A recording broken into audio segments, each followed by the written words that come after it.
Hey guys, welcome back to the channel. Today we're jumping into an exciting what if Naruto joins Akatsuki Parents Alive Part 2. If you enjoy this what if and want to see Part 3, make sure to comment down below. Before we begin, don't forget to support the channel for more awesome content. Leave a like, subscribe, and share this video with your friends.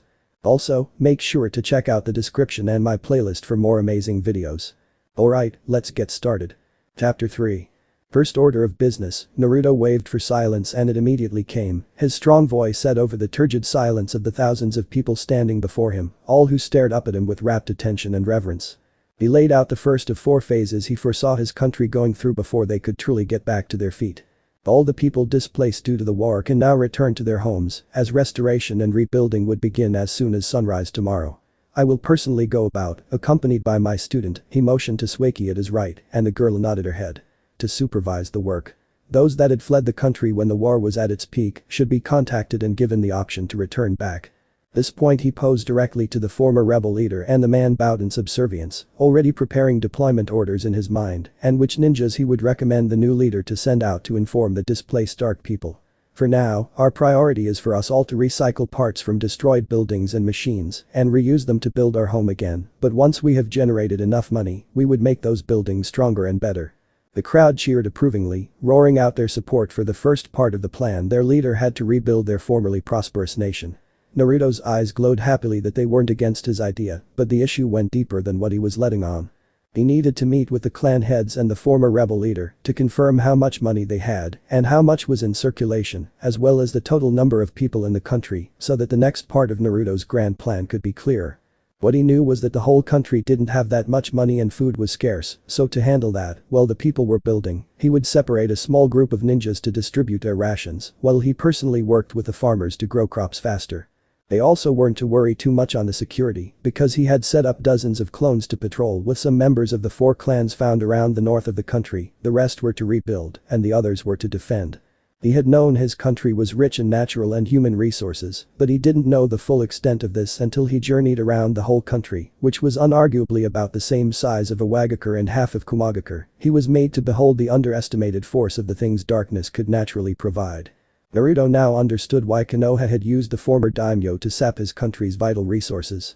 Darkness was rich with strong, healthy and, in some cases, chakra-saturated trees that, when used to build, would stand the test of time against anything less than a jutsu-created tornado. There were gold and silver mines east of the country, under the jurisdiction of 4 of the 6 clans, and pockets of natural gas could also be found clustered together at the east. The sea bordered the nation to the south and, if there were not a great number of fishes and other water life there, then there was an abundance of fishes in the lakes and ponds, randomly spotted all over the country. The animals were mostly secluded to the night forest of the north, but some of the plant-eating animals roamed just a fraction from the pitch-black forest, and the whole breadth of the north was under the joint protection of 4 clans. The last rare and incredibly important resource to note were the caves of obsidian steel that were found along the north side of the country, not too close to the night forest, but within the Black Forest's general vicinity. The black cursed metal was so rare and so hard to mine, for those not taught in the ways of mining them, that it had taken Konoha 5 years of relentless mining to get a few small chunks of the precious metal. Seeing as the only clan well equipped to mine the cursed metal had refused to share the information on how to mine obsidian with the royal clan and the Konoha ninjas, but they readily and willingly provided this knowledge to the new leader of darkness. With this knowledge, Naruto would admit that the ancient way of mining obsidian was effective but would need a bit of refinement. Obsidian steel was such a rare mineral that Dark Country was the only place in the entire world that was populated with the mines. The metal was, without a doubt, the strongest material in the world, as well as the most dangerous to anyone that directly touched them who wasn't the wielder or from the Soul Clan that could mine obsidian. When they graduated from the academy, the Genin of Darkness were given a set of kunai and shuriken, whose blades were made out of the obsidian as a graduating reward, and, if they paid for it, they could have any weapon of their choice crafted from the metal. It was from dropped kunai from dead shinobi that some of Konoha had been able to get their hands on obsidian. As of during the reconstruction process, Naruto had no place to call his leader tower, or even an office, not to even talk about a home of his own, as the temples and fortresses the royal clan had formerly used were demolished in the mad fray as they were being invaded and kicked out. So he made it a point that until everyone in his country had a warm, stable roof over their heads, they weren't to build a leader's tower for him. He would camp wherever he could, and then he graciously accepted invitations civilians and clan heads made for him to stay over in their place. This was when he couldn't bear to see his loyal students sleep on the ground anymore. The people saw the fact their precious leader didn't have a place to call his own an atrocity, and how he placed them before his own comfort further deepened their great view of him. They worked harder and worked faster, as fast as they could, to give every displaced family a house and to build a massive orphanage for children that had lost their parents. Everyone was to have some form of home that they could live in comfortably, like an elderly home for those too old to look after themselves. The large plot of land was set aside smack dab in the middle of the country, and construction of the leader's tower began in earnest. With her mask hanging off her neck, Swaki stretched her arms over her head and yawned widely, rubbing at the corners of her eyes and smacking her lips. She fixed her plain black half-mask back onto her face and looked at her master as he waved genially to their latest hosts, a widowed civilian lady and her 3 children. "Thank you for having us, ma'am," he said, looking much too chipper for where he had slept. Naruto was strongly against imposing on the homes of his people. They were already going out of their way to welcome 2 strangers. He personally wanted his student to have the best while he could have the rest. He didn't want her sleeping on the ground in a sleeping bag anymore. That was the compromise he had reached with his older hosts and this current host. He took the couch in the living room and she slept on a spare bed with the children. He also exclusively stayed for no longer than 3 days, choosing to move around his country and supervise the rebuilding process it was undergoing. He was fine with the discomfort because quite frankly, with his past, the only time he was ever comfortable was when his parents were still alive. The civilian woman bowed her head frantically. "It's an honor, my lord." The children joined in and bowed to the kind leader of darkness. Naruto nodded and walked ahead while Swaki diligently followed behind, observing him and carefully listening to him for any small tidbit of information he would drop every once in a while. The teacher did not have much time to actively train his student, but he could give her lessons as they moved about that would, as usual for the vampire bloodline user, come in handy in the future. The duo moved for a few kilometers at a leisurely pace until they finally got to the central region of Dark Country, specifically where the leader's tower was being constructed. Naruto squinted up at the sun, noticing that it was still early in the morning, and he trotted eagerly towards the noisy building site. His presence attracted the eyes of every single worker, and they clattered to a stop to gawk at the legendary teen as he clapped his hand, rubbed them together and looked around for the contractor. He finally spotted the man as the middle-aged contractor ran as quickly as his legs could carry him, lugging along 5 large blueprints and followed behind by 2 attendants that carried a large table. They dropped the simple wooden table and the builder rolled out the building plan before Naruto. It looked good. Naruto bobbed his head as the man ran him through what he wanted to do and how he wanted it to be done and what he had to do and what he needed to finish doing those things, all of which were within what the country alone could provide without help. Naruto knew this and from what he had seen during his travels around his country was that the houses were built and were stable, though needing a few renovations and a well-trained Fuinjutsu team to go around and apply some seals he learned from Orochimaru that would overall make life easier. All in all, the building itself was 10 stories tall, of which 3 extra stories went underground and the materials could be brought, and even after the building was built and fully furnished, there would still be unused and leftover materials remaining to use for the people. "There's no rush," Naruto said, patting the shivering man on his shoulder, and his blue eyes shone with happiness. "This will be the administrative headquarters of the whole country, and this entire region will be the capital of our nation. We want to show our future allies that we are strong." He motioned to the dusty, scattered man-made path he and his student had followed towards his capital. "When we invite allies, they will have to see firsthand the greatness of darkness, the shops, the houses, the hotels." He swept his hands through the messy surroundings. "I don't want any inch of my country to look or feel cold or dirty. We have a long way to go before we seek alliances, but I'm confident that darkness will become the strongest country on the planet." He whispered this oath to the contractor, and yet his words carried to the listening workers and the ninjas that followed their leader wherever he went. His words, his promise, ignited a bonfire in their chests.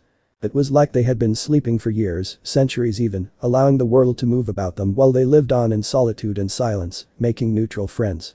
Darkness was a nation that preferred not being noticed, and it had worked for years until Fire Country, Konoha in particular, nearly exploited them to death. Their new leader had made a promise to them, a solemn vow to his people for their nation, and they would help him accomplish his goals until their dying breaths. They all slammed their left feet down in attention and hit their chests with their left hands closed into tight fists, their eyes burning with pride as they all collectively shouted, "Yes, sir." Naruto's eyes curved up and he patted the contractor's shoulder once more before he asked a question that floored his fanatically loyal people. "Now, where can I get my hard hat?" He intended to physically work with them. Some weak-willed civilians fainted. The poor contractor stammered pitifully. No, see sir. We can handle it." Sueki covered her mouth to hide her tinkling giggle as her master looked at the sweating builder with his eyebrows crinkled in confusion. I assure you I won't get in the way. If you tell me what to do then. With all due respect sir, the contractor coughed with a deep bow, suddenly finding the idea of their lord dirtying his hands with menial work offensive, not to himself or to the people, but he was offended on Naruto's behalf. There is no need for you to stress yourself. We can handle it. Naruto was taken aback by the resolution in the other man's eyes. Okay then. When will it be done? About 10 months, Lord Naruto. The leader tapped his chin and thought. Seems like a long time. The contractor wanted to say that he could cut down the time if his leader was gracious enough to assign a few more ninjas to the site where he already had half of a clan helping with the work, but the blonde spun around and called over a seemingly random ninja. Tell Udo to summon the 6 clan heads here, we're going to begin phase 2. The clan heads were before Naruto within the next hour and he spoke with them on what they were all going to do. Rehabilitation. Naruto said. He fixed the 6 powerful ninjas with a strong gaze. They stood at attention before their leader and listened to what he had to say. Re-education. He added, as if it was an afterthought. The country won't be able to grow unless the people themselves are growing. I don't mean growing physically but growing mentally, he said, tapping the side of his temple with his pointer finger. The civil war stopped all schools and shinobi training was rushed and haphazard, resulting in young children getting pushed onto the battlefield, ill-prepared. I understand the reasoning, more or less, he said, cutting off a male clan head before he could politely provide a reason why shinobi, during the war, were in high demand and children had to be trained as quickly as possible. But, seeing as we have peace, we have to change that. Civilian and clan children have to be in school, whether it is a civilian or ninja academy they choose is up to them. Only those that aren't indigenous to this country aren't allowed, not until I form an alliance with their respective countries. I also want those who were made ninjas during the war to go back to the academy if they wish and fine-tune their skills. I will not tolerate any half-ass training.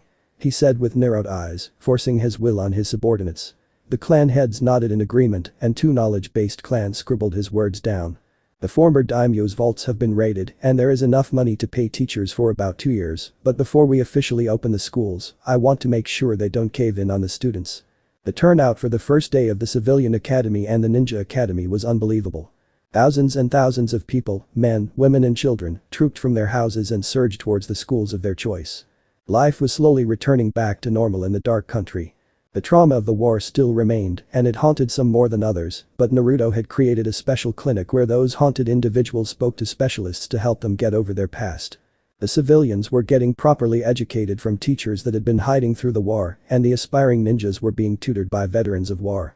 Soldiers that had returned from their posting in Fire Country did what they could by lending a hand in teaching the students of any academy, informing their leader the current state of Konoha before they had left. The Leaf was pissed. Their ninjas had come back in either a box or mutilated and they were angry. Despite this anger, they were still smart. The barrier erected by the people of darkness was near impenetrable and the other major fact that it was the ghost that led the country forced them back. They had tried to kill him before, sending exactly 150 ninjas after him and he had killed them all. They needed to get stronger if they wanted to challenge the ghost-led darkness. Their fear was that, as they were getting stronger, darkness was also getting stronger away from sight. This was true. Darkness was getting stronger. The utter devotion the people put into accomplishing their leader's goals, the single-minded drive to impress him, was what fueled them. The people in the academies gave everything they had and then some into their studies, and it clearly showed. The results every 6 months were through the roof, and there was soon a demand for the schools to be expanded to further accommodate more eager students who needed more well-equipped classes. Those ninjas that had earned their ranks before the war trained and lent their support to the leader in fulfilling his plans. The sea south of Dark Country was brimming with life after months of cleaning and nurturing, and the soil of farmlands on the east became vibrant, creating harvest upon harvest of crops that pumped throughout darkness, feeding the masses. Pipes were laid into the ground and connected each house to a clean water source, refined water from the sea. The main source of electricity was from a hydroelectric dam west of the country, and, after a number of years, backup generators were provided to each of the 4 regions in the country in case of a blackout. This water-powered electricity only came about 4 years after Naruto had taken the helm of affairs, from rigorous studies of his engineers and many trials and errors. 6 years after the Civil War had ended and Dark Country had finally reached a brick wall in their developments. The country was clean and the people were happy, but Naruto, sitting behind his desk and reading a letter from the Uzukage concerning a possible alliance, realized it was time for the last step. The leader of darkness had been sending letters back and forth with the leader of the clan of Redeeds, telling the man that darkness was not ready for an alliance yet, whilst trying to sound as respectful as possible. The Uzumakuses in darkness had been imploring their cage to establish a formal alliance with the thriving nation so that they could mutually enjoy better benefits.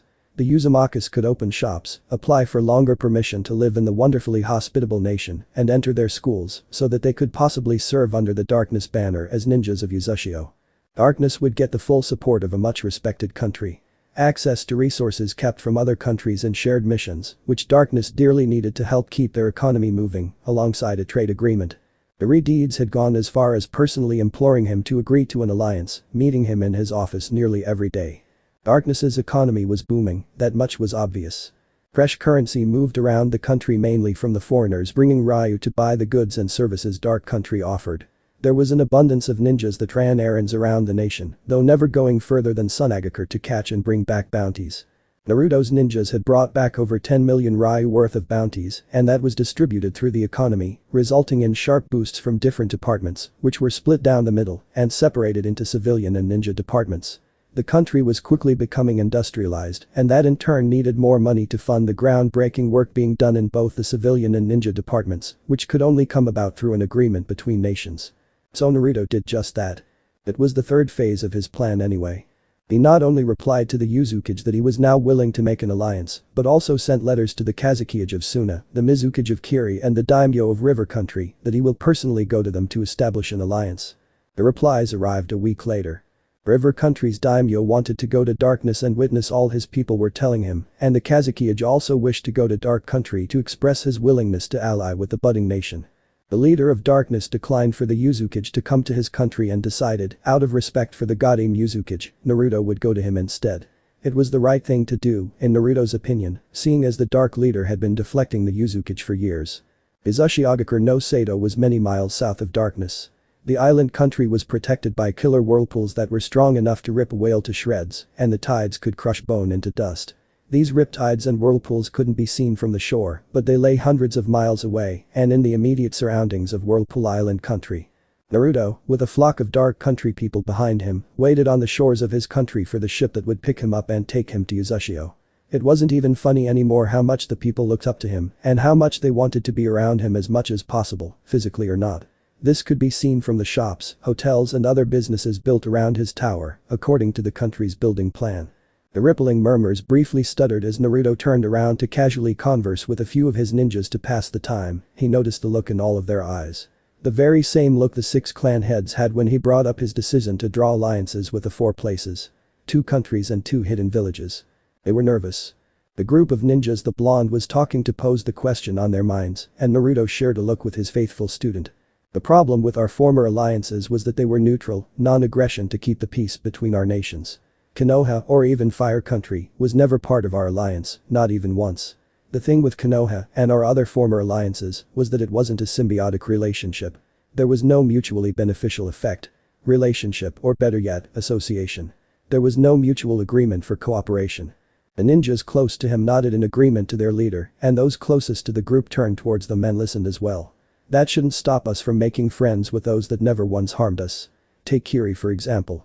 He said, entering his teacher mode and crossing his leanly muscled arms with his chin perched between his right thumb and pointer finger. They're more like us. They have many bloodline users and many clans, and they have a known history of being defensive to their allies. Those from Kiri among us can attest for their village. The people of darkness conceded that point.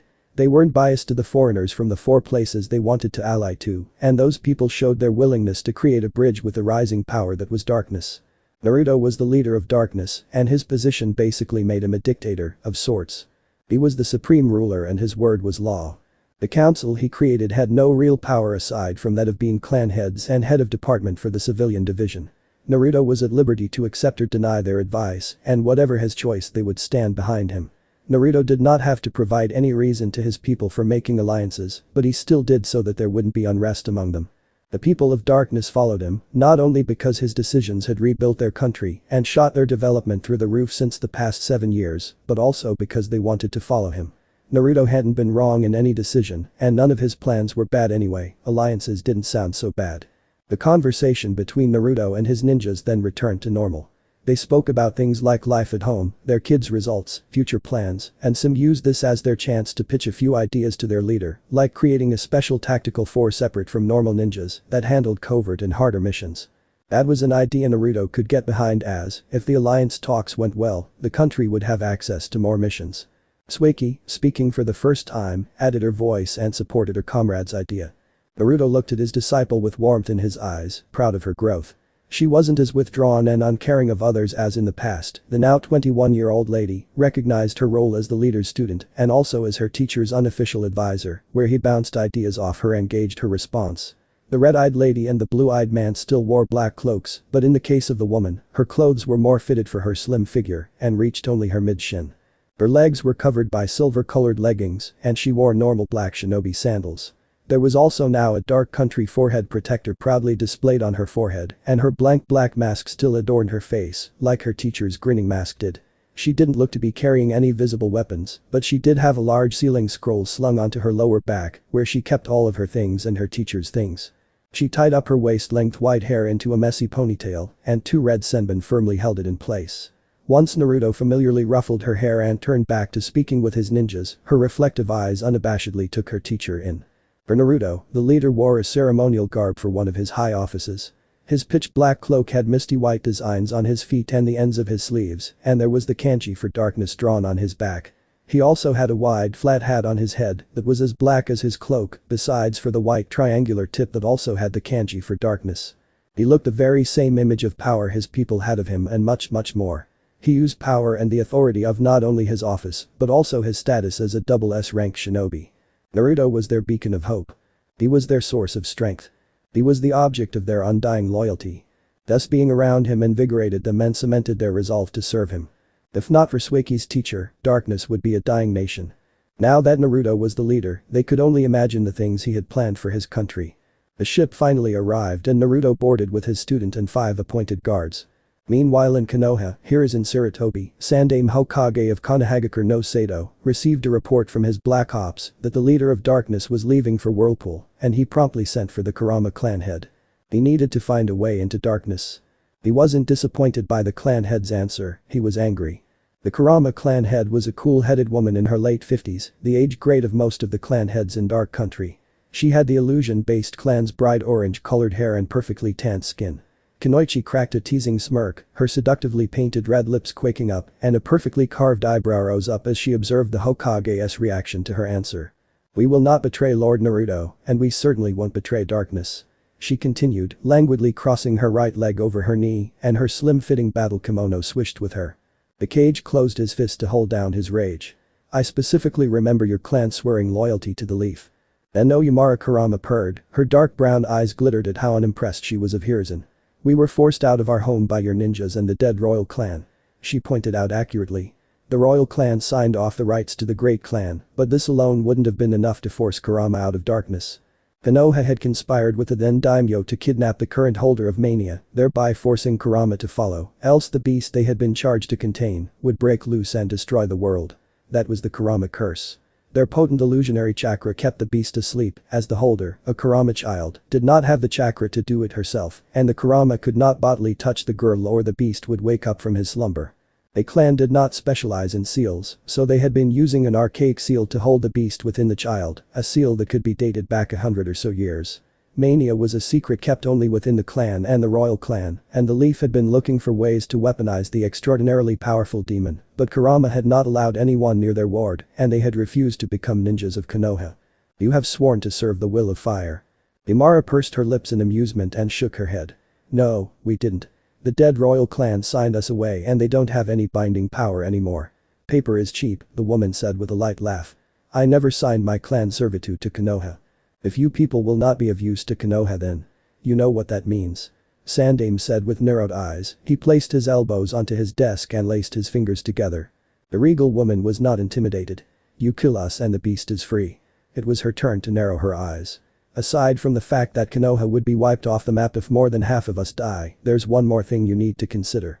If even one of us dies at your hands and the ghost hears about it." She leaned forward to the young man behind the desk and Hiruzen remained still, not giving anything away. "He will come here. And he will make it rain with your blood." She stood up flawlessly and straightened the front of her long white and gold embroidered battle kimono. I have clan issues to attend to. You know how to find me. She left, not caring of the Saratobi's response, and the cage began to slowly regret forcing the Kurama clan out of their homes and into Konoha. Jiraiya still couldn't find a way to break through the seal wall erected by the clan, and even if he got close to the defense, 3 minutes later he would have to retreat from swarms of border defense teams. The student his student had taken up was making waves in Fuinjutsu, and Jiraiya recognized the young Namikaze as a once-in-a-lifetime prodigy that needed to be carefully nurtured. Hiruzen allowed Jiraiya to focus more on Minato, while Orochimaru and Tsunade would try to contact the latter's former student to coax or threaten him into allying with Konoha. Darkness was too rich in resources, and the 30-something-year-old Cage didn't know why his predecessors did not capitalize on this years ago. For the moment he put Darkness aside to think about other problems, like how Iwa and Kumo ninjas were strangely working together, and how less and less Uzumaki came to Konoha, which itself made him silently grind his teeth.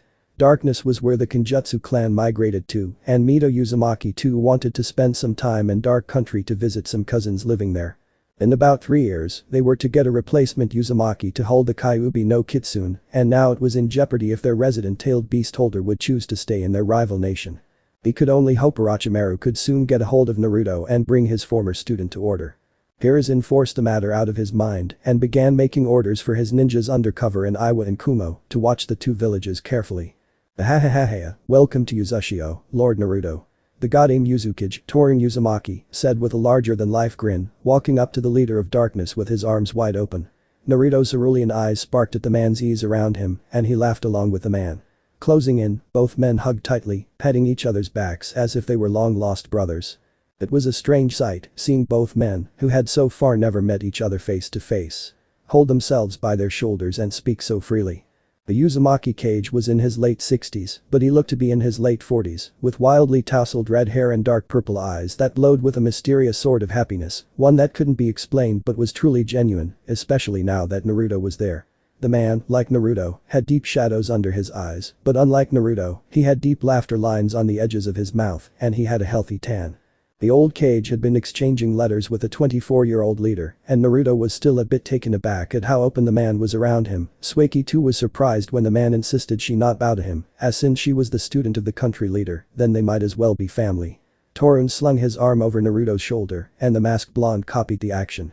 The Uzumaki that had accompanied their Cage to welcome the small Dark Country delegation could not say they weren't surprised by how their Cage greeted the other man. Torun was normally a happy and smiling man that saw the best in most situations, but even this came as a surprise. Naruto and Torun chatted as if they were blood brothers. The old Cage took his friend on a quick but somewhat thorough tour of Whirlpool. It was exhaustive, and yet it was informative. The country hidden in the eddies was a flourishing nation of peaceful people known for their fiery tempers when crossed. The Redeeds were kind, and they graciously bowed when Naruto and Torun passed by, eagerly calling out their greetings to the man that had ensured the Uzumaki and Darkness felt welcome, despite the limited nature of their stay, and Torun never ceased to tell him how much he appreciated Naruto for both ending the civil war and creating a second home for his people. I have nephews and nieces back in your country, the man said, and Naruto's eyebrows lifted up into his hairline. Both leaders leisurely walked with their hands behind their backs and relatively alone, as their respective guards and student made sure to keep the people a respectable distance away from the men so they could speak in private. Though Naruto had just recently gotten into crafting laws to open his schools for his allies, which would be added into the alliance talks, he was too busy leading his country to actually know the full background of those staying in his country. Yes, that was a bit careless on his part, but he had his head of rescue and support, who doubled up as his police chief, to make sure they didn't cause any trouble. He could have guessed Torun had direct relatives in Darkness.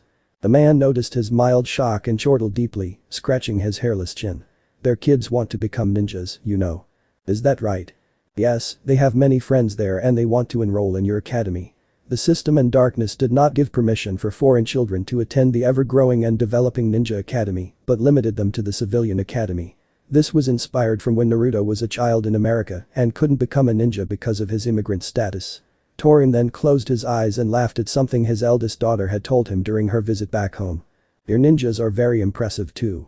The masked blonde ran a hand through his hair and returned his hand to his lower back. We're all trying our best to protect our home. That is true, but you're not giving yourself enough credit, the Redeed said with a small, real smile. I can personally attest to the strength of darkness back during the Civil War, as I helped some of your people escape the bloodshed and murder, but now." He whistled, impressed. "I don't know what you did or how you did it, but your ninjas are very strong." Naruto slightly bowed his head.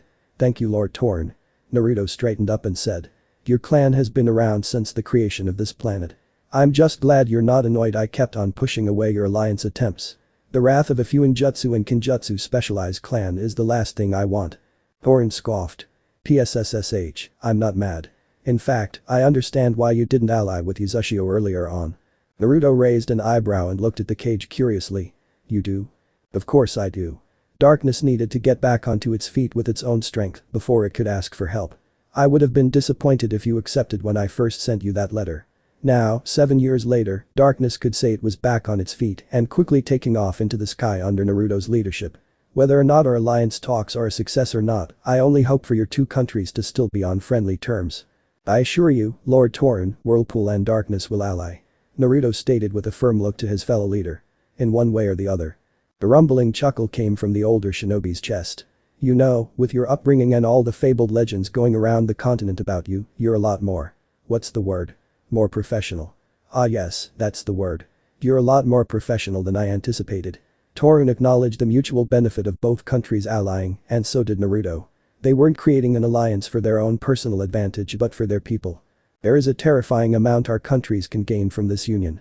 As I am the one requesting the alliance, I hope you have your conditions ready." "Yes, I do, and they are not beyond reason." "Great." He looked to the sky and saw that the moon was already out. Naruto too seemed surprised at how quickly time had flown by. The streetlights were on and the people were beginning to disperse back to their homes. "Let us go to my house, we can begin talking about the alliance first thing tomorrow." The next morning. Kushina Uzumaki could admit that she was enthralled when she first heard of the ghost that led Darkness. Orphaned when he was 6 and forced to fend for himself and his friends during a time the world was falling apart at the seams, trained for a while by the Snake Sannin, and one of the 4 people that had ended the Second Great Ninja War. The tales her mother used to tell her, at Kushina's insistence, of the amazing feats of strength and skill of the ghost, filled the little red-haired 6-year-old with childish wonder. Hearing that the object of her fascination was coming to Whirlpool, when she was debating with herself of whether or not to go to Darkness, she made sure she was ready. She allowed her mother to dress her in the most formal clothes for one her age. She drilled into her head pointers her grandfather, Torun, said were important when addressing someone of Naruto's status, and she had revised and crammed all of the legendary stories she had been told since she was a baby. She was ready. She wasn't ready. The little girl, wearing a sleeveless, knee-length blue and white dress with whirlpool designs at the bottom edge of the skirt, white socks and black sandals, gaped up at the tall man, and her eyes grew impossibly wide as the man smiled down at her through his eyes. "This is my granddaughter, Kushina," Torun said, after introducing his daughter to the leader of Darkness. The older Uzumaki female smiled beautifully at Naruto, and Naruto saw that Kushina had gotten all of her features from her mother. Torun nudged the girl forward a little, and the girl dumbly gawked at her hero. She swallowed thickly and her knees knocked together as the masked shinobi playfully ruffled the girl's short, straight red hair. "She's a huge fan of yours." Naruto laughed at that. "Oh really?" Red began creeping up the poor girl's face as 1,000,001 butterflies fluttered in her gut. She had been preparing for this day, reciting over and over again how she would greet her hero, and now, staring up at him with a dumb look on her face and her jaw hanging open, her tongue refused to obey her.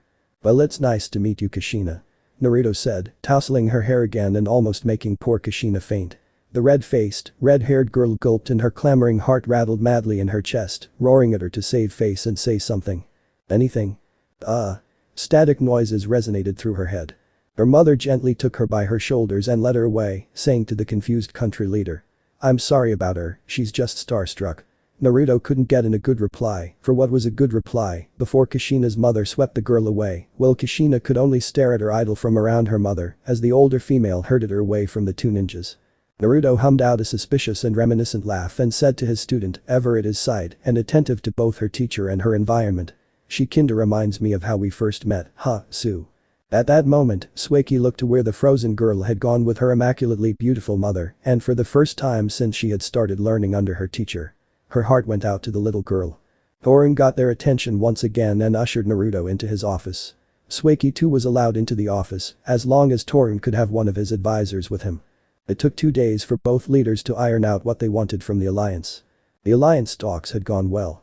Matter of fact, for one to say that it had gone well could be seen as a greatly underestimated statement and highly offensive to both people of Darkness and Whirlpool. Borders of both nations were widely thrown open for each other and only between Uzushio and Darkness, so much so that the Uzumaki clan were given explicit permission by the leader of Darkness on how to safely and harmlessly traverse the wall of dangerous, soul-destroying pitch blackness he wanted to erect around his whole country to prevent the invasion. He no doubt knew Konoha was planning for Dark Country and the Uzukage in turn, the first time in all of history. Gave the people of Darkness complete permission to access the island without the need for an Uzumaki to escort them.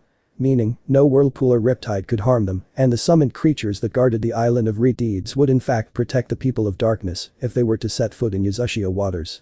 Naruto had people that lived in Whirlpool, and the same could obviously be said about Torun's people in Dark Country, and so they made a special agreement that not only would they allow their people into the close allies schools, but also they would supply ninjas and train civilian academics to teach in their schools. This could be seen as perfectly equal for both countries because Darkness was blessed with shinobi that specialized in assassination, espionage and infiltration, much like how Uzushio ninjas specialized in Kenjutsu and Fuinjutsu. They were to expand the ninja school curriculum to accommodate the specialties of both nations, and the civilian curriculum would be revamped as well to include the different histories of the two countries, as well as architecture for more advanced classes. The only limit to this was that no clan-based jutsu was to be taught or shared at all. Business could be opened in the two countries, and the 3-month permission the people had to take to live in either country was increased to 5 years. Homes could not be bought, but they could be rented. Darkness and Whirlpool citizens could apply for jobs outside of teaching, but could not be made managers or heads of departments, though would still be paid equally with other workers. Whirlpool would help Darkness build strong ships, and Darkness would help Whirlpool build strong and impressive buildings. The most noticeable improvement, aside from education, was concerning the almost union of both of their ninja systems. Teams of 3 were increased to teams of 4, 2 Darkness and 2 Whirlpool, each varying in what they brought to the table, and only if the two countries went on the same mission, else it would go back to 3 members of a ninja squad. There were smaller details on nearly all aspects of life. This was closer than any alliance Uzushio had ever made in the past, including the greatly limited alliance it had with Konoha, and when the announcement had been made to both countries, there was cacophonous celebration all round. It was almost like the two nations were fully uniting, and the brotherly leaders had seen to it that it had not been an exploitive union. Purely symbiotic. 3 days later, Naruto was scheduled to leave for his country and wait for the delegation of River Country, Sunagakure and Kiriagakure to arrive, separately. The masked blonde was incredibly embarrassed when his new brother, Torun Uzumaki, presented him with a gift, especially since Naruto had completely forgotten to get anything for the redeed. He graciously and gratefully accepted the gift, swearing to return the favor once Torun came to visit Dark Country. The gift was presented in a white and black wooden box, tied up in a velvety soft dark purple and red material, with the country's whirlpool stamped on the crossing intersection of red and purple. Naruto removed the ribbon, handing it and the wrapping material to his white-haired student to show that it was a long dark brown wooden box with a silver lock. Naruto eased the box open, and his eyebrows slowly lifted up at what lay inside. A ninjato. Shorter than a katana, longer than a tanto. It was the perfect weapon for a shinobi. It was also not rare to find, but this ninjato was different from anything Naruto had ever seen or used. The ninja sword had a pitch black handle with a silver blade. The single sharp edge started oozing with blackness as Sueki held the box while his right hand gripped the blade. There were 2 whirlpools on the blade, at the tip and just under the guardless handle, and they too pulsed with Naruto's ominously black chakra. His crystal blue eyes marveled at the intricate yet simple blade, made out of what he could only guess was Uzushio steel, a metal that was just as rare as obsidian steel. He twirled the blade in his hands, the blackness following each movement like dark phantoms, buzzing with each stroke in the air. Naruto swallowed. Torun had been speaking as Naruto tested the blade. I had to ask my blacksmith to put this together at the last minute. I know it's not the best you've seen, Naruto, but I'm sure you can find some sort of use for it. He gently dropped the work of art back into the box. I can't afford this. Booming economy or not, the metal itself cost nearly half of his country, and the workmanship cost the other half. Come on, Naruto. This is a gift. Torun said with a wide smile. Naruto remembered it was a gift, he really did, but this was a very expensive gift. Sueki stepped to his side, still holding up the open box with the ninjato inside. This is too much. I'd like to think this isn't enough. The people around Naruto and Torun murmured quietly, somewhat surprised that Naruto had swiped the expensive blade immediately without question. Naruto eyed the redeeds with furrowed eyebrows and asked the leader. Not that I don't appreciate the gesture, Torun, but you didn't have to go this far. It's an old tradition for my people. the red-haired Cage began. For a shinobi to give his brother or sister, whether they are in the ninja force, a weapon to show your intention that you want them to protect themselves and all they love. He made a gesture to the sword, and the people nodded with him. It's our way of saying we want you and your people to be safe. Naruto wasn't one to judge anyone's tradition, but one thing stuck in his mind. You consider me your brother? Of course. The much older man said and slapped Naruto's back pleasantly. With the alliance, our nations have become brother nations. And, the expressive man said as he held out his right hand to his less expressive darkness comrade. Naruto shook it firmly and leaned in as the Cage whispered for only him to hear. Even still, we are brothers in ideology. All Naruto and Torin had ever done was for the benefit of their people. Other countries or villages couldn't compare to this fixation on their people, and Torin, as soon as Naruto agreed to the alliance 7 years later, confirmed that the leader of darkness wanted his people to reach the much fabled development wall on their own and without help, while other nations would jump at the first chance to ally with the illustrious Uzumaki people. With this gift, and acknowledging that he and Naruto were brothers in all but blood, he wanted his fellow leader to consider Uzushio another family to protect, as he too would consider Dark a family he too would fight to keep safe. Naruto's eye curved up when it dawned on him the gravity of what the old Cage was saying. Thank you for the gift, Torin. If you find the time, visit darkness. I will most certainly do that, Naruto. Sueki closed the wooden box and stored it into a storage seal on her inner forearm, the one she kept her and Naruto's things when they traveled. The vampire bloodline user was more or less Naruto's assistant inside and outside of darkness. It was a role she gratefully and dutifully performed, for any function that had her close to her teacher was more than fine with her. Yes, she would have preferred all his attention be on her, and sure, she would have rather stayed in Kiri with him than be in the busy life of Dark's upper echelon, but her personal priority was to ensure that Naruto was happy. It was unhealthy and it was nearly always detrimental to her health, but Naruto had long since been sacrificing his body for her and their former friends. If saving a country from a civil war and growing it into a superpower was what would keep him from self-loathing and depression, then she would happily stay by his side doing what she can to help. She idolized him, that much was obvious. What she wasn't aware of was that without her, Naruto would have still been lost. Her happiness was always in Naruto's mind. The people cheered as Naruto pulled Torin into a brotherly hug, clapping his hands on the older man's back. I'm not sure how I can top your gift, but I'll try my best. A round of laughter went at Naruto's words. I look forward to it. 10 minutes later and Naruto was on board a ship heading back to Hidden Darkness. The leader of the Dark sat down at the front deck of the ship with his legs crossed, his stormy blue eyes looking over at the whirlpools parting ways for their ship to tear through the water. His hands were on his knees, and his 5 guards stationed themselves around the ship. The next order of business was getting an alliance deal with Suna, River and Kiri, all on different days, so that Suna and Kiri, 2 villages on bad terms, wouldn't meet. Next week. He said to himself. He mentally prepared himself for the upcoming stress. Sueki gingerly sat down at his side and stared out at the sea with him. He glanced at her from the corner of his eyes, and he saw the sparkle in her crimson-red orbs. A stoic young woman slowly leaned to the side, tilting her head onto the tall man's right shoulder, and Naruto chuckled. Yo. She mumbled in response. Sleepy? He felt her nod and grumble. He could understand that. She had been working alongside him these 3 days. There was very little rest. He gently patted her head with his left hand and placed it back on his knee. Get some sleep. I'll wake you up when we get back home. Okay. Sueki closed her eyes and exhaled slowly, feeling herself fall back into her master's warmth, though she was still on his shoulder, it felt like she was in his arms. Naruto, his back straight, quietly kept on watching the sea, allowing his student to sleep. Meanwhile, patiently taking their seat in one of Dark's many sentry posts, Orochimaru and Tsunade waited. The 4 Dark Chunin posted to that border sentry eyed them cautiously. What message do you want us to send, Lord Leader? One of the Chunin watched to see if they would bring out a letter so he could scan it for traps, but Orochimaru answered, instead of what they all expected. Tell him. An old teacher of his wants to talk to him. It might take a while. The group leader said and crossed his arms. Orochimaru sat back and crossed his leg as Tsunade brought out a small book and began reading. The medic briefly looked up and said. We can wait. Chapter 4. Naruto's eyes closed and he exhaled. He sat down with a huff on a seat presented to him by his student and waved for the 4 vigilant Chunin to leave.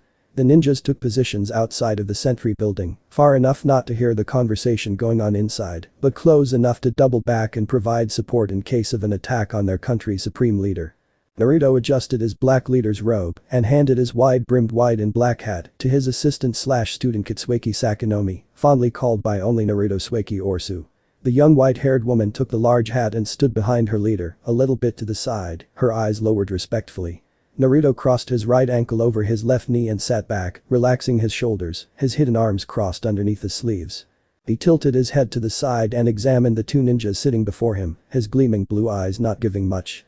Across from the masked leader sat two of the three legendary Sannin. "Hello, Naruto." Orochimaru began and smiled warmly, his yellow and black snake-like eyes closed as he mirrored the other man. Tsunade didn't look up from her medical book, only scoffing and turning a page.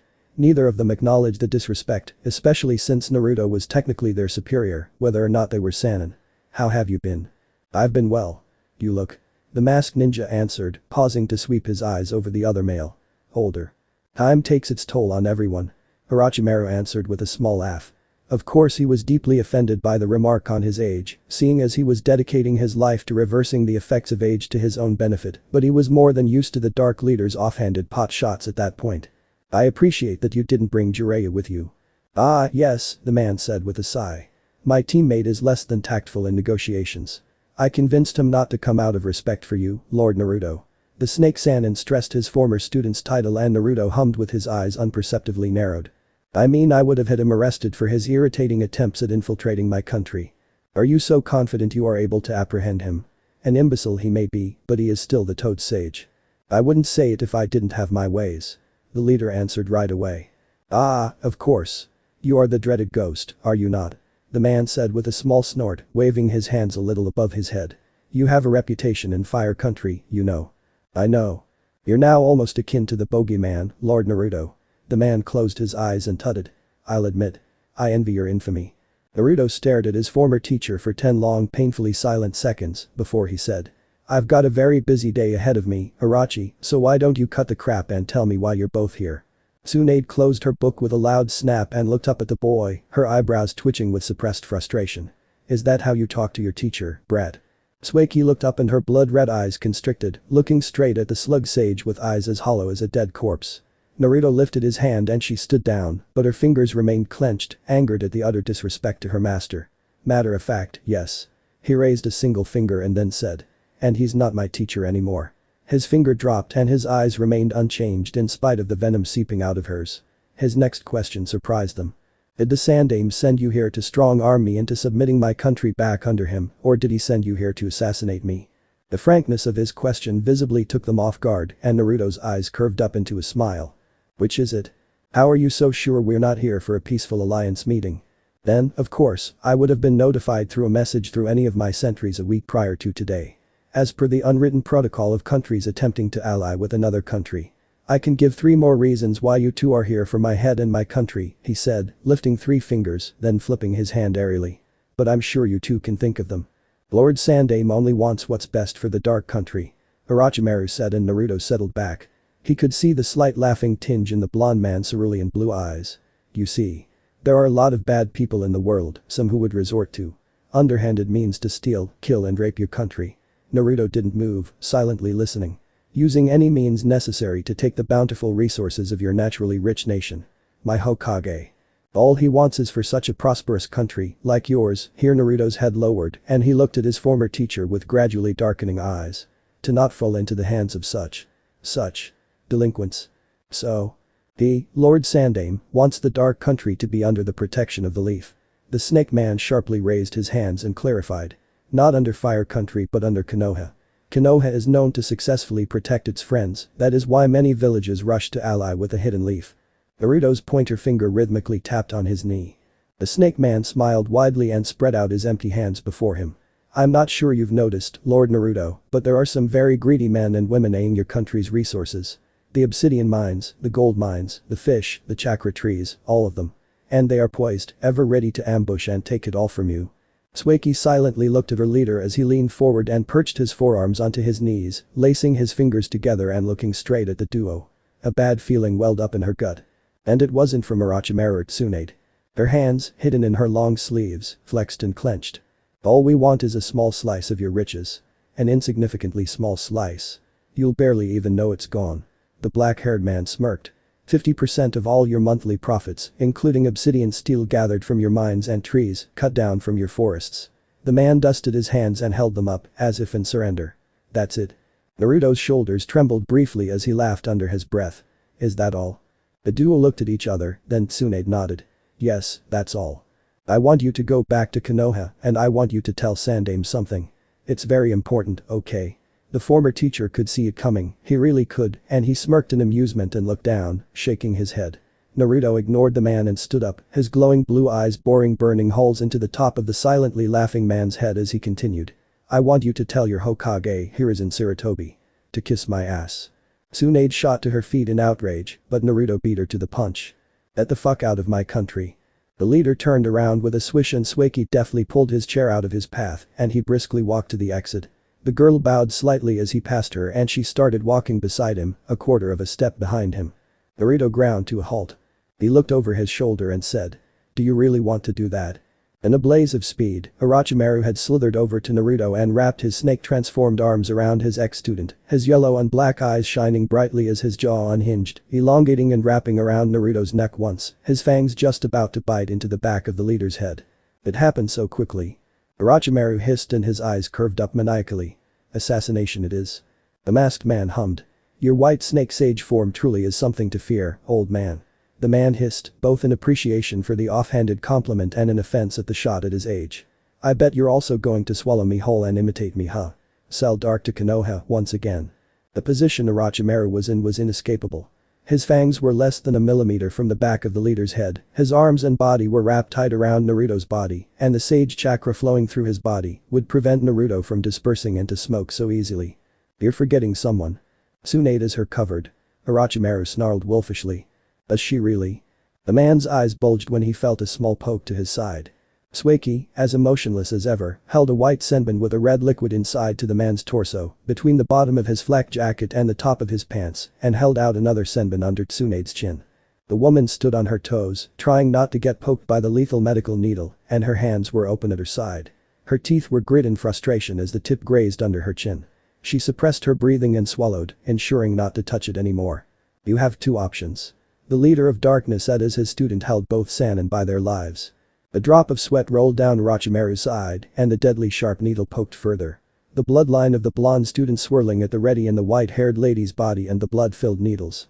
If the needle entered in Sueki's blood, which was in the needle, entered his bloodstream, sage or not, he should consider himself a dead man. Tsunade seemed to know this too. The fact that it was the dual bloodline user that taught the last vampire bloodline holder. They only vaguely knew of the Kekkei Genkai, as it was one of the rarest on the planet, though they, as well as possibly everyone, knew of Sueki's reputation. The high rank was nearly as infamous as her teacher. She wasn't called Blood, the vampire empress, for nothing. Either you let me go. Naruto said calmly, his expressionless student looked between both trapped ninjas. Or. He rolled out, his eyes glinting at the palpable tension in the small sentry building. You don't let me go. And risk having your precious village razed to the ground by your own hands. His voice darkened and Naruto's loyal student stayed poised, less than a split second ready to plunge the needles into them. In spite of the snake sage chakra ebbing from Orochimaru, thin black mist wafted from Naruto's body, and his visage darkened. Orochimaru realized something at that moment. His ex-student had grown. A lot. 13-year-old Naruto was very different from 24-year-old Naruto. You have till the count of 2 to make up your mind. The foundations of the building shook as Naruto's killer intent pulsed out of him in deadly waves, freezing Tsunade back in place as the older blonde was about to seamlessly sunshine away from Sueki. Her eyes dilated in terror, her blood ran cold, and her skin visibly paled. Of Orochimaru, it was like a boulder had settled in his throat. He couldn't breathe. His natural chakra remained, but the fear, the terrible, unsettling, tormenting fear still, wrapped itself around his brain and squeezed his senses mercilessly. He couldn't see. The smoke pulsating from Naruto's rigid form blocked all view, filling up the interior of the sentry house and never once escaping outside to notify the Chunin or his other ninjas. He couldn't hear. There was a palpable sound of nothingness ringing in the blackness. A horror-inducing sound of being alone with a being that though he was wrapped around Naruto with the strength of a constrictor could reduce him to ash. His tongue flicked out, tasting the air, and he tasted nothing. The snake man grinned. This Naruto was very much different than the one he knew. The killer intent he was feeling was choking the life out of him. Sueki could not feel the effects of her master's carefully suppressed rage. Nor should she, for she was a friend to the dual bloodline holder. 1. Orochimaru unwound Naruto, but Sueki kept her needle to his abdomen. Naruto snapped his fingers, and the smoke seeped back into his body, rushing noisily into his hands and his bright blue eyes, until there was absolutely nothing left, not even a trace of the leader of the Dark's potent wrath. Assassination mission. Failed. The mission had always been to kill Naruto when he was off guard and pose as him as the leader of the Dark, but Orochimaru, feeling some sense of pity for the leader, wanted to give Naruto a chance to save his life by agreeing to the Sandame's admittedly outrageous terms. The snake summoner didn't want to say it was because Naruto was his former student, but because a talent like Naruto should not be snuffed out without being sufficiently utilized. The Ark's border has so far been impenetrable, and the ninjas stationed to patrol the border have been formidable, but Konoha was still a superpower. Younger than darkness, yes, no one could deny that, but they were more specialized than any other village, country or nation. They weren't the strongest hidden village for nothing. Naruto turned around and glared at the scientist. If we go back to Konoha, Orochimaru said with a smile. And if we fail to provide a correct chain of numbers and letters to the gatekeepers, then they will automatically assume we are under her control. He said, nodding to the impassive girl holding his life at her fingertips. If somehow she is able to figure out the code to enter the village, we will not be allowed in by the seals once they recognize a foreign unwanted entity in our blood. Naruto's hands unclenched and his eyes cooled down. The snake could see the smirk in the ghost's eyes. If she attempts to summon with our blood, which I'm sure would succeed, then my snakes and her slugs would immediately know something is off and activate a seal somewhere on our bodies that would take us down. Naruto slowly nodded. I see you came prepared to die. No doubt the mission to subjugate darkness was not documented. No one was aware of their exit from the village. The Hokage was ready with an excuse that he sent them to some obscure location to secure some obscure object. Jiraiya could be a witness. Konoha's allies would fall down on darkness, and not even their strong borders could withstand the joint attack from all of the Leaf's allies. Not for long anyway.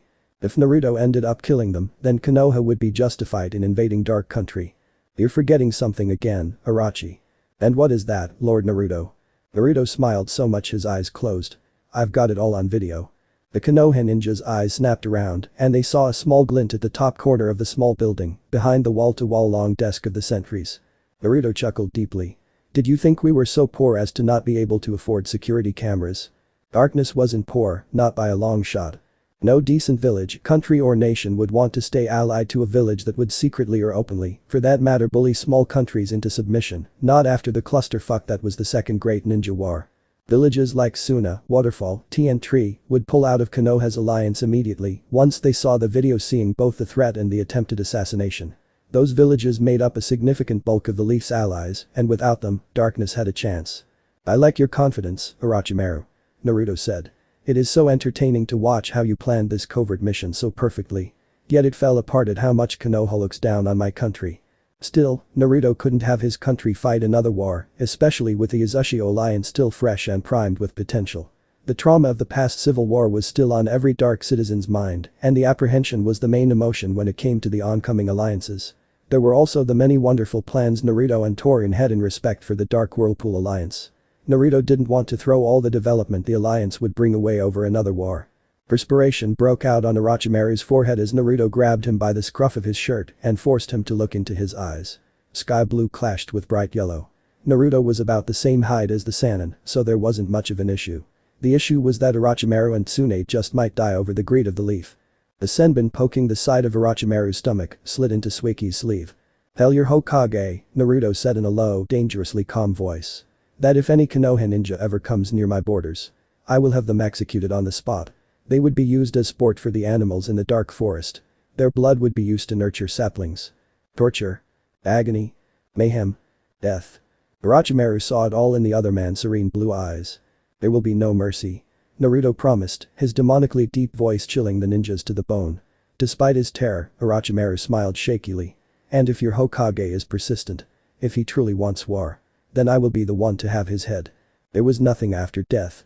Not by his hands. Naruto solemnly promised, swearing on his own life, that he would show the Hokage the way into the void of death and ease him into the vortex of no escape. The leader of the Dark pushed the Sannin away and Suiki sheathed her other senbon with a muted click. Naruto's voice returned back to normal as he turned around once again to leave, taking back his leader's hat and placing it on his head. Make sure you deliver my message. Blood hurried after the ghost, barely sparing the two legends another glance. Ambitious Spirit Cafe. Black coffee, please, no sugar, no cream. He looked at his student and the girl said. Green tea with honey, please. Right away, my lord madam. The waitress said and bowed to Naruto and then to Sueki, scribbling down their orders. "Oh, and some hot buns too, we haven't had breakfast yet." "Of course, sir." It was 10 in the morning, and they had just returned from their disastrous meeting with the Leaf Envoy. The boat from Whirlpool had set off close to 6 in the morning, and it had taken them 3 hours to sail back to Darkness, where the leader had immediately gone to speak with the two Sannin, so as to stave off the risk of them getting impatient and storming past his defenses somehow. They were hungry and they were tired, but there was work to be done. "We'll be in our booth." The lady bowed again and hurried to the back to brew their orders, picking out a few fresh, steaming buns from the oven, as the leader of the country held open the curtain into a booth at the far back of the cafe, and Sueki ducked inside. Naruto followed after and took his place on one side of the round table, and his assistant sat down across from him, on the other side of the semi-circular chair Naruto too was sitting on. He gave her his hat once again, and this time she sealed it away. "Your reaction time was great, Sue. Well done." The woman bobbed her head appreciatively, hiding her glowing red eyes. "Thank you, sensei." She began to set up items on the table. Several empty scrolls, a brush and a black ink pot, some letters and lastly, she pulled back her left sleeve and checked her wristwatch. "I'm positive you would have handled it fine even if I wasn't there. It would have been troublesome escaping Arachi's snake form." Naruto shrugged, picking up the brush and twirling it in his hand. "What do we have today?" "The daimyo of River sent you another letter, the fourth one. That he wants the Dark River Alliance to stress more on trade, but military and defense can be a secondary issue of discussion." She rolled open the letter the old daimyo sent and pointed at a few parts where the white-haired assistant had helpfully circled where she had just spoken about. He also said that he wouldn't be able to come himself because of his sickness, so he will be sending his eldest son for the alliance talks. She highlighted the River Lord's fervent apologies for not being able to attend. "He has also invited you to the annual River Festival next month. His son will formally invite you when he arrives. Tell him that I am saddened he is ill, and I wish for him to recover as soon as possible. I do not mind a primarily trade-based alliance, as I can see active trade between Darkness and River will be to our mutual advantage. His son is welcome, and I will have to hold my answer to his invitation for later, as I am not sure if I will be free by then. A few of my ninjas will be at the border waiting for them." Sueki jotted down his words and made a mental note to expand them into a full letter later that day. The curtain swished open, and the waitress came in with a tray. On that tray were 2 mugs, one of coffee and the other tea, and their hot buns. She graciously dropped them in the middle of the table, away from the letters and scrolls. "We'll be here for maybe an hour. Please make sure we're not disturbed." The woman noticed the scrolls on the table. "Take as much time as you want, my lord." She left them soon after. Naruto faced his student and said, "Send a message to Shiruba Hogo and King Gato. 2 clan heads from the 4 northern clans that had bloodlines that specialized in defense.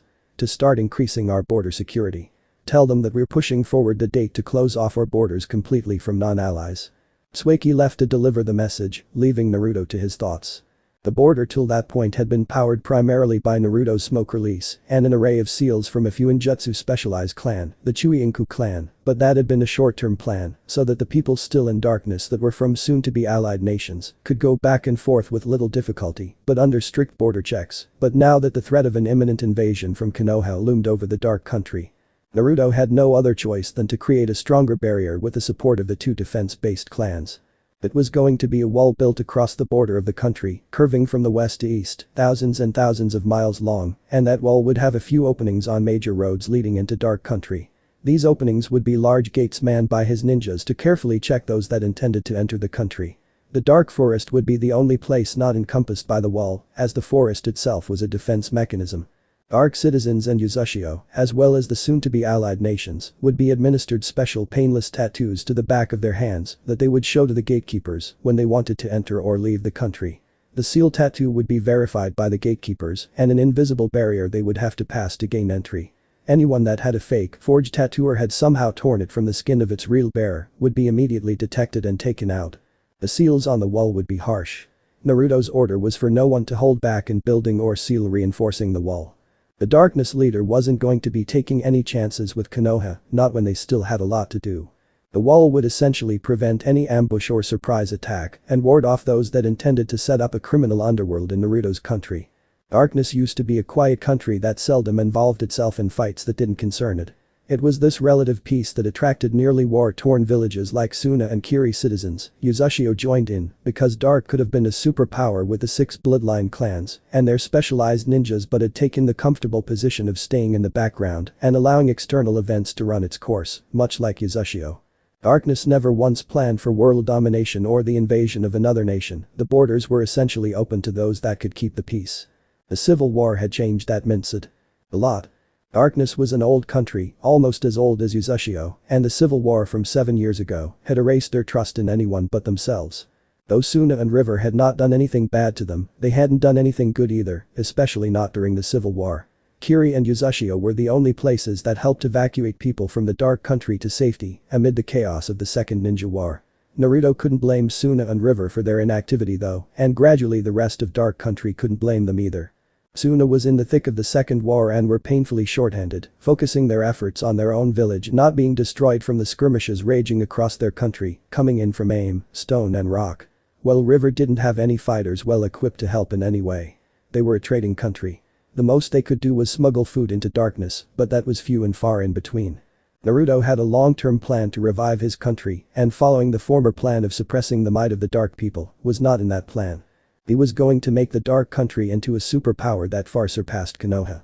Konoha had 7 clans including Kurama clan to make it 8, so it would explain why it was the most powerful hidden village on the planet. Naruto was an assassin. Shinobi of the Dark specialized in assassination and other quieter, more covert arts. The leader of the Dark was going to make darkness a dominant country. Though, abiding to the specialization of his country, he wasn't going to publicize their rise. Unlike before, they would rise in the shadows, in secret, and come out as dominant when the situation demanded it. Sueki returned 10 minutes later, after sending a messenger eagle to the 2 northern clans Naruto had directed to begin construction of the wall.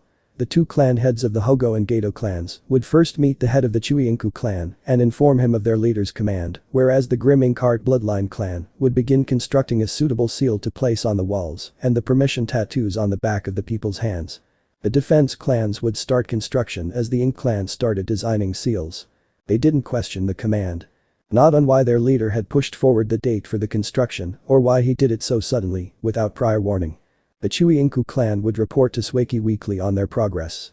From Naruto's investigation, Sueki and her dead parents were from the Chuinku clan, under a small subdivision of the clan that, instead of controlling and manipulating ink, controlled and manipulated blood.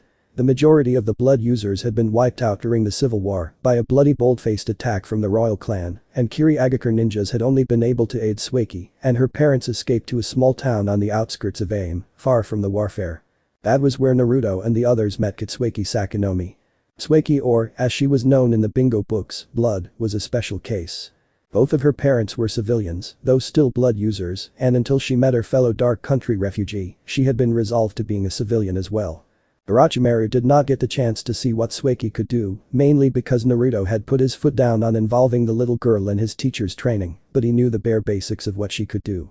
Control her blood. It was much more than that. Much more.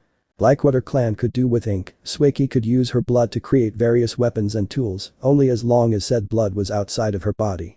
While the blood was inside her body, she could use it to strengthen her muscles, harden her skin and, with a sharp increase of blood to her kidneys and her legs, shoot up her adrenaline and thus drastically increase her speed for a prolonged period of time.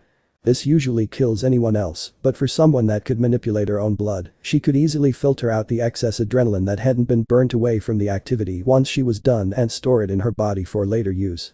She also had control on whether or not the blood outside of her body would clot or not. Naruto had trained her to replenish a set of special senbon that she could fill with her blood and use as weapons. Once the needle jammed into its target and her blood seeped into their victim's bloodstream, then she would have the white and red blood cells overcome that of the target, thus making them an extension of Sueki's will. A human puppet she could control with an errant thought. She could make them fight their comrades, gradually or rapidly destroy their internal organs, use them as spies behind enemy lines as long as there were blood seals or sensors about, and she could extend her blood control to their chakra, but this took a toll on her, so Naruto instructed her to do this only when she had no other choice. Having her blood readily in senbon prevented her from having to slit her wrist on the battlefield, an action that would take a considerable amount of time. She wasn't a sensor, but she was able to pick up the smell of her target's blood in the air, differentiate them and deduce their heart rate, even if the blood was in their body. As the woman unclipped her half-face mask and rattled on with letters from the Kazekage and the Mizukage, Naruto noticed something linked to another branch of her abilities. Her teeth. Her pristine sharp needle-like canines. Now no longer than normal canines, she could extend them to be 1.5 inches long and no less lethally sharp. Naruto had once watched her suck the blood out of an Iwa Kunoichi till there was absolutely nothing left, leaving the attacking ninja as dry as a husk. This was at a stage of her development that she moved and attacked impulsively and instinctively. She was 13, and Naruto had tasked her to knock out her first opponent, the Iwa Kunoichi, with only a set of kunai and shuriken. Somehow, a drop of blood landed in her mouth. She lost her mind. Naruto had to subdue her before she succumbed to her bloodlust. When she came to, reemerging from the forced unconsciousness from her master, she felt so much shame, she had been unable to look or speak to her teacher for days. At her insistence, Naruto taught her how to sneak up on an unsuspecting target and she would only drain a little blood from his neck. The effects were the same as her using her needles to inject her blood into the victim's body, though with the added benefit of using the victim to utilize jutsu much easier. One drop of her opponent's blood, whether accidental or not, was enough to end any fight. The problem was that even with her considerable amount of skills in sneak attacks, assassination, infiltration, subterfuge and hunting, biting the neck of her opponent became harder and harder as her opponents got stronger and stronger.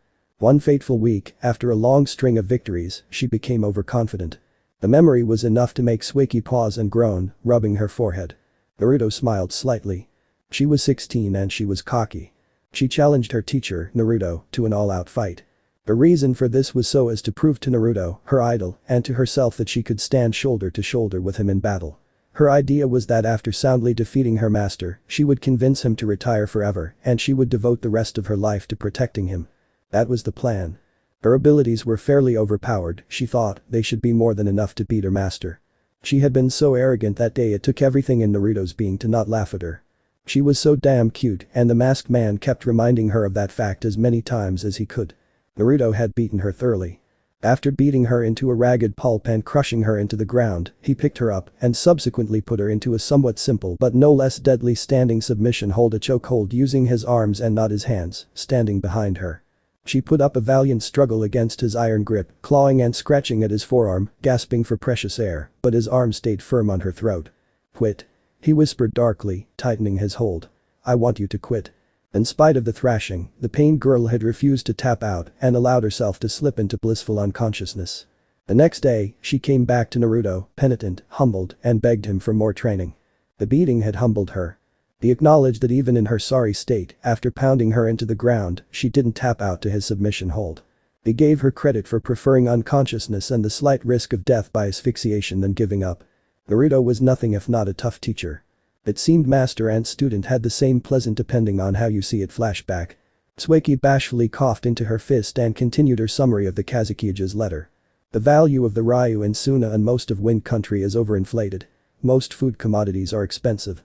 This is because the desert sand yields little to nothing for them to eat, so they have to import their food from stone and grass. The traders from grass are too slow in transporting goods, as they have to pass around America and circumvent Fire Country's borders, and the traders from stone inflate the price of their goods. The day-walking, human food-eating vampire scratched her right eyebrow and Naruto hummed, perching his chin in his pointer and middle finger, listening carefully. That was what your spies were able to gather from a little digging. No interrogation or library studies. They observed it all from the buildings and the people.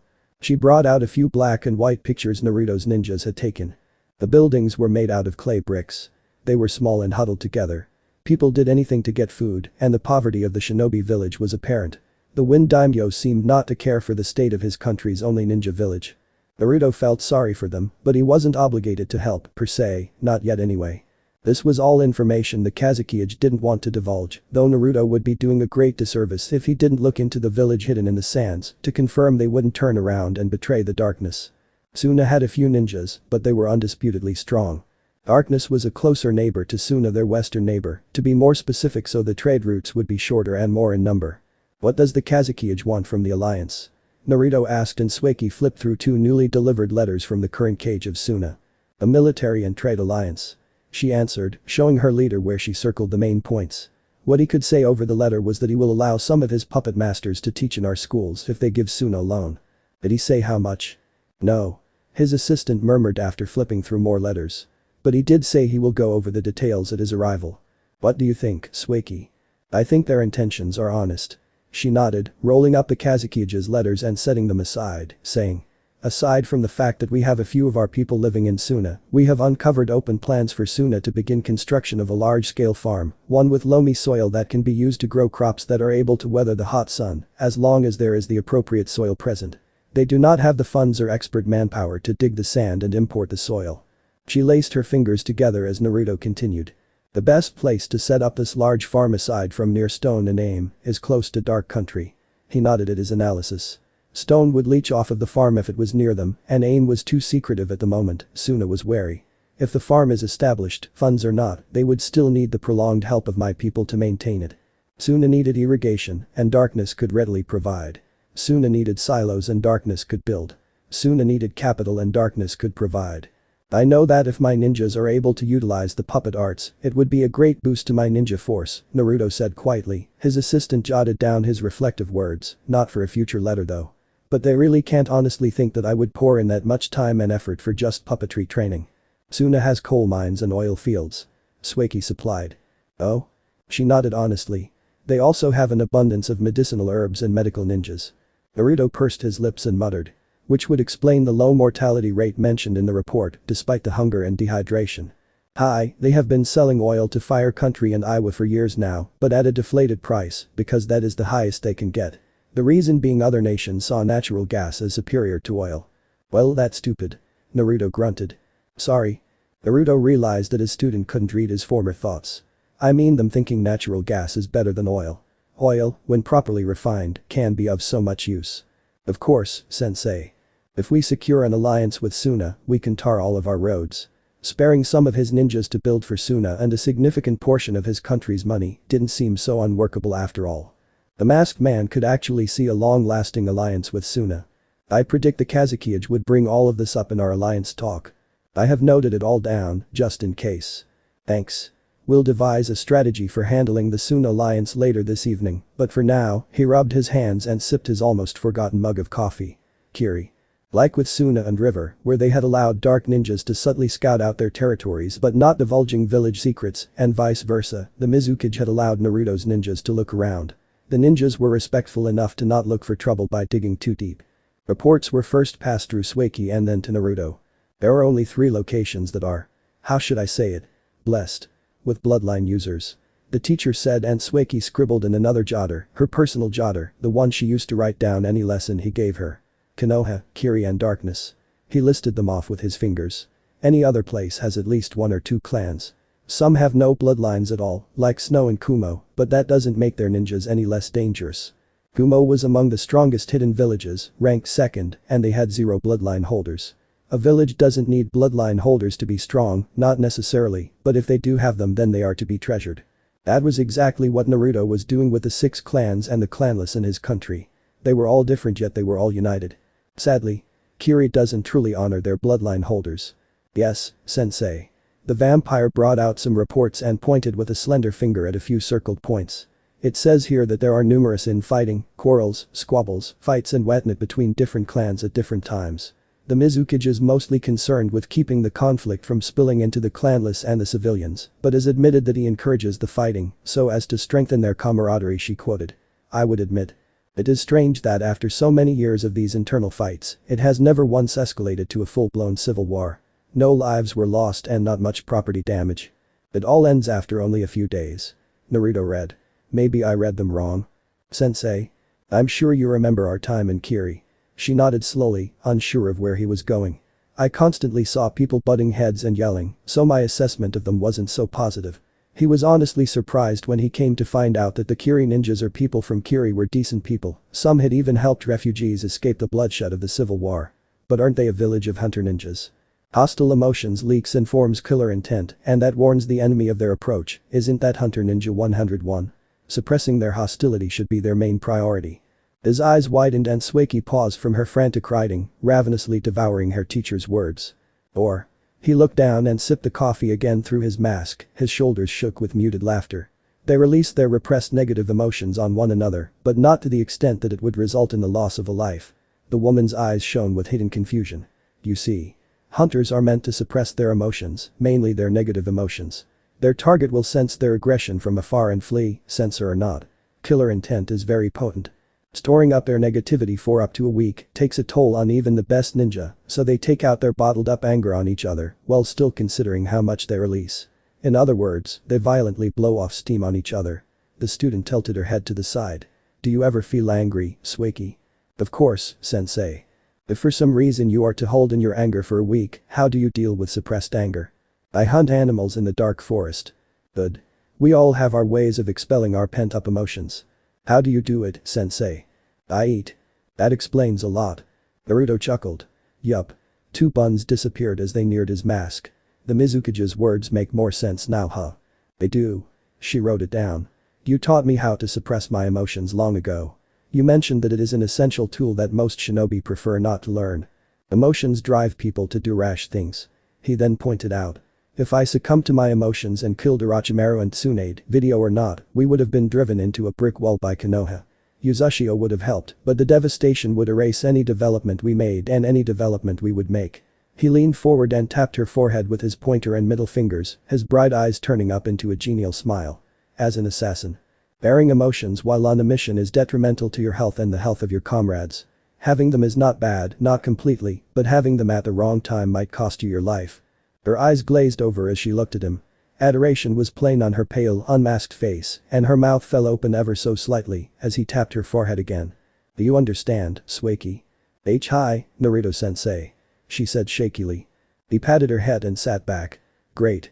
What does Kiri intend to do that is of benefit to darkness? She blinked owlishly, trying to pull herself out of her daze, and the leader laughed to himself. S.U. Oh. Ah. Her lips wiggled in embarrassment and her heart fluttered in her chest, clamoring joyfully at the brief contact. She riffled through the reports and the official letters before her, fighting for control over her heart again, struggling to put a stopper over her wild emotions, and presented a neatly written summary she had made herself on the state of Kiriagakure. She cleared her throat and said, as he read. They do not have many natural resources to spare in the alliance, but he has insisted on both a trade and military alliance. He would share his ninjas with Darkness if Darkness is willing to set up businesses in Kiri. The Mizukage has acknowledged that Kiri doesn't have much information to share on being hunters, seeing as Darkness was a country of assassins. But he is ready to compensate for your lack of benefit in the alliance by sending 38% of their monthly mission requests to this country, and even split among all 5 classes S, A, B, C, D and E class and see to it that a railway to and from Kiri is built. Why railway? Naruto asked, recalling the map of the continent. There was a considerable distance between Kiri and Darkness, and there was also the notable fact that to directly reach Kiri, they had to traverse the ocean towards the east. I remember you saying they don't have many resources to spare. She shrugged. Public transportation, completing missions easier, exchanging information. That's all I can think of. The leader scratched his chin and thought deeply. They do have a lot of mission requests. He noticed his student shrug. Mission requests and a mysterious railway aren't going to be enough to solidify an alliance, especially with me having to set up shops in Kiri, shops that would increase revenue in Hidden Mist. Darkness would get its own spike in mission requests in a few years, and our Yuzashio alliance is beneficial enough to cover the 3 points the Mizukage brought up. Mission requests, railway and ninjas. For this one. I'm not sure what the Mizukage would bring to the table. He leaned forward onto his elbows and nibbled on a bun, his eyes sparkled with intrigue. I'm interested to hear what he has to say. Kiri was indeed the one asking for an alliance, like with Suna and River and Yuzashio before, and so it was the unwritten task of the village, requesting for an alliance to properly write down, in full detail, what they would provide in the course and what they would like in return. The Hidden Mist would, at this point, know that there was little it could provide for a truly symbiotic relationship with Dark Country, so Naruto honestly wondered what the Mizukage would come up with in the alliance. The possibility of sharing knowledge of how to create the much-fabled legendary 7 Swords of the Mist crossed his mind, but he cast it aside. Infamous hunter ninjas aside, their 7 swords were what set them apart from the rest of the major hidden villages. Iowa had their massive ninja population and their mountainous region. Kumo were speed freaks, and the village was super rich. Konoha had their clans and the will of fire, as pointless as that sounded. Lastly, Suna had the desert, people who could adapt to different terrains and their puppet masters. Naruto reached for more buns and grasped at nothing, he looked down and sighed at the empty platter. Hey Sue. He called and his student looked up, twirling an inked brush in her thin fingers and trying to think of words eloquent and polite enough to address the current Kazuki-age to use in the letter that would be written later. I was thinking we would check up on the tower's construction. They still had 9.5 months before the Dark Leader's tower was complete. Whirlpool had wanted to help but Naruto had refused. The tower would be Dark Country's most important monument, an image of strength and power that could very well be seen and felt from far and wide. It was the sole responsibility of the people of the Dark to build such a great monument. "We can go now," she said, packing up the scrolls and letters and sealing them into a storage seal on her right inner upper arm. Using that same chance, she smoothly unsealed his wide-brimmed hat and he popped it onto his head. "Are you sure you don't want to rest a bit more?" "I'm sure. Let's go." They ducked out of the booth and as the waitress saw them, she waved, calling at them before they could approach. "It's on the house, my lord." Naruto bowed slightly in appreciation and left the cafe, Sueki followed behind him with a flurry of her black robes. "The Hokage's tower. Onahagakure. He has a security camera." "So what?" Sandaime said through clenched teeth. He exhaled slowly and placed his elbows on his desk, lacing his fingers before him and closing his eyes serenely. "Why? Didn't you kill him either way?" "Two reasons," Orochimaru said as Tsunade slumped into one of the two chairs before the cage's desk. "If I had moved for the kill and succeeded, then Naruto's damned student would have control over us. We still don't know the full range of her abilities, whether or not she can use her blood control to steal information from our brains or not. The point is, we would be used as puppets to attack Konoha's allies and enemies, creating a whole new war for the Leaf." They were Sannin, meaning everyone knew they were from Konoha. If Sueki could manipulate them against their will to attack, say, Kumo and Iwa, then another global war would spark and darkness would find a way to exclude itself. The Hokage hummed. "The second. I suspect Naruto might have been impervious to the effects of being in close contact with my sage mode." Hiruzen silently looked at the snake sage and the pale man went on. "His killer intent was draining our life forces. If he is able to do that, then who is to say he wouldn't be able to escape? And when he escapes and Sueki has her blood in our systems, he will raise hell in the village." Orochimaru crossed his arms and frowned lightly. "Your head would be the first to roll, not even ours." "I see. My advice to you, sensei," Tsunade piped up, finally entering the conversation, "is to drop this feud you have with Naruto." "Feud?" the snake man murmured, wondering if that was the right word to describe the situation between Naruto and Hiruzen. The Senju ignored the interruption. Whirlpool has no doubt allied with darkness, and any attack on darkness would be passed on straight to Lady Mito, and we all know what will happen after that. Konoha would lose the Kyuubi. Konoha would lose to Uzushiogakure. Konoha would lose the subsequent fight. Naruto had thought of that but decided not to press for war. How considerate. Hiruzen grunted to himself, sarcasm dripping from each syllable. His two students looked at him with confusion. "Fine. We leave the Dark Country alone. For now." Just then, the door slammed open and Kahori rushed in. "Hiruzen, you have to hurry." The Hokage stood up abruptly and shouted. "What is it?" "Lady Mito." Kahori yelled, pointing frantically out of the window to a dark foreboding shadow, leisurely trooping its way out of the Senju clan's entrance gate and onwards to Konoha's south gate. A boy that looked to be in his teenage years with bowl-cut orange hair skipped close behind her, carrying a few heavy-looking bags, supported by an identical-looking girl with straight long orange hair. "She wants to visit darkness. I can't hold her back anymore." Orochimaru sat down heavily into the second seat as Tsunade leaped out of her own, Hiruzen blazed after out of the door. He brought his fist up to his lips and coughed soundlessly. They just might be losing the Kyuubi already. Thanks for watching, everyone. I really hope you enjoyed it. If you want to see the next part of this series, make sure to turn on the bell notification so you don't miss it. Don't forget to like, subscribe, and drop a comment down below. Also, feel free to check out the other videos I've created, I'm sure you'll enjoy them too. See you guys in the next video.